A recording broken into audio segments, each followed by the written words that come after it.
Nagar Kurnool parliament ప్రజలకు నమస్కారం. నేను మన నడిగడ్డ మట్టి బిడ్డను, డాక్టర్ ఆర్ఎస్ ప్రవీణ్ కుమార్ను. కృష్ణా తుంగభద్ర నదుల నీళ్లు తాగి, కందనూలు గాలి పీల్చి, నల్లమలలో నడక నేర్చి, ప్రభుత్వ విద్యాలయాల్లో ఉన్నత విద్యాభ్యాసం చేసి, అత్యున్నత ఐపీఎస్ ఉద్యోగాన్ని సాధించి, పేద ప్రజల విముక్తి కోసం స్వచ్ఛందంగా పదవీ విరమణ చేసిన పేద మధ్యతరగతి బిడ్డను. నేను మీ బిడ్డను. కరువు కోరల్లో చిక్కుకొని 6 గ్యారంటీల గారడీలో మోసపోయి పుట్టెడు దుఃఖంతో గత కేసీఆర్ పాలన మధుర స్మృతులను నెమరు వేసుకుంటూ కాలం వెల్లదీస్తున్న మీకు ఓదార్పునివ్వడం కోసం, ఒక అండగా ఢిల్లీలో పార్లమెంటులో మీ గొంతుకగా నిలవడం కోసం భారత రాష్ట్ర సమితి అధినేత, తెలంగాణ తొలి ముఖ్యమంత్రి శ్రీ కల్వకుంట్ల చంద్రశేఖరరావు గారు నన్ను మన నాగర్ కర్నూల్ లోక్సభ అభ్యర్థిగా ప్రకటించినందుకు మీ అందరి తరపున వారికి హృదయపూర్వక ధన్యవాదాలు తెలియజేస్తున్నా. గత అసెంబ్లీ ఎన్నికల్లో ప్రజలపై కాంగ్రెస్ పార్టీ అమలుకు సాధ్యం కాని మోసపూరిత హామీల మత్తుమందు చల్లి గుట్టు చప్పుడు కాకుండా మన ఓట్లను వేయించుకొని అధికారంలోకి వచ్చింది.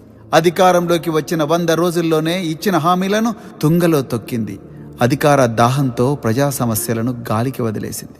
ఈ 4 నెలల కాంగ్రెస్ పాలనలో ప్రాజెక్టుల్లో పుష్కలంగా నీళ్లున్నా కూడా పంట పొలాలకు సాగునీరు అందించడం లేదు.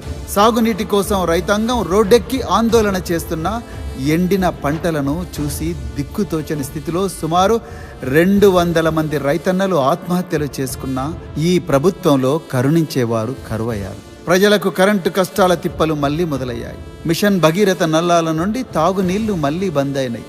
గుక్కెడు మంచినీళ్ల కోసం మన మహిళలు నీళ్ల ట్యాంకర్ల కోసం ఎదురు చూసే రోజులు మళ్లీ దాపురించినాయి. ఇటువంటి దౌర్భాగ్యమైన పరిస్థితిని కేసీఆర్ గారి 10 ఏళ్ల పాలనలో ఎన్నడైనా చూశామా? అసలే చూడలేదు. రైతులకు 2 లక్షల రుణమాఫీ ఇంతవరకు జరగనే లేదు. మహిళలకు నెలకు 2,500 రూపాయల ఆర్థిక సహాయం ఇస్తానన్న మాట ఊసే లేదు.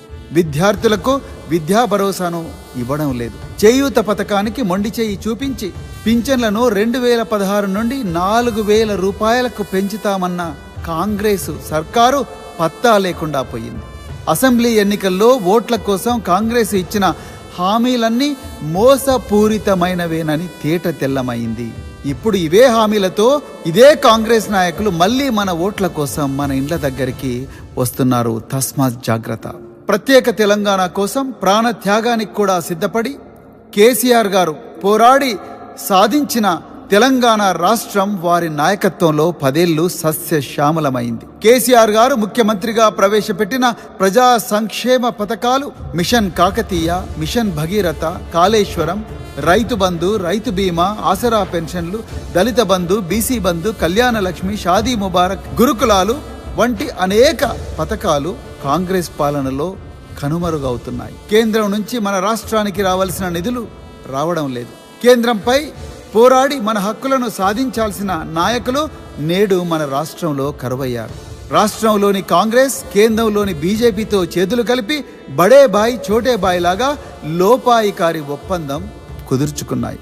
ఈ 2 పార్టీలు కలిసి మన రాష్ట్రానికి రావాల్సిన ప్రయోజనాలను మనకు దక్కకుండా చేస్తున్నాయి. కేంద్రంలో బీజేపీ మళ్ళీ అధికారంలోకి వస్తే భారత రాజ్యాంగాన్ని రద్దు చేయాలని కుట్ర పన్నుతున్నది. ఇదే జరిగితే మనందరి జీవితాలు మళ్ళీ చీకటిమయం కావడం ఖాయం. అందుకే ఈ 2 పార్టీలు చేసే కుట్రలు, కుతంత్రాల నుండి భారత రాజ్యాంగాన్ని, తెలంగాణ రాష్ట్ర హక్కులను కాపాడుకోవాల్సిన చారిత్రక అవసరం, బాధ్యత మనందరిపై ఉన్నది.